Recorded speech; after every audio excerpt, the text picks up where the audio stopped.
ధనుర్మాసం వచ్చింది అంటే ఉదయాన్నే 4 గంటలకు నిద్రలేచేవారు సార్ నాన్నగారు. 5 గంటలకల్లా రెడీ అయ్యి తలపైన అక్షయ పాత్ర, చేతిలో భజన చెక్కలు, కాళ్లకు గజ్జెలు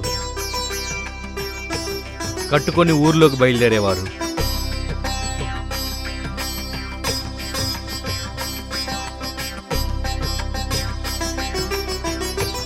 కోడికూత కన్నా ముందు హరిదాసు గారి కీర్తన వినపడేది సార్. ఇంటి నుంచి అడుగు బయట పెట్టింది మొదలు మరలా తిరిగి ఇంట్లో అడుగు పెట్టేదాకా బయట పచ్చి మంచినీళ్లు కూడా ముట్టుకునేవాళ్ళు కాదు సార్ నాన్నగారు. ధాన్యం పెట్టే ప్రతి ఇంటి ముందుకెళ్ళి కూర్చొని నుంచునేవాళ్ళు సార్. 60 ఏళ్ల వయసులో కూడా వచ్చిన ప్రతి ధాన్యపు గింజని ఇంటికి తీసుకుని వచ్చేవాళ్ళు. ఎందుకంటే అవే మాకు జీవనాధారం కాబట్టి.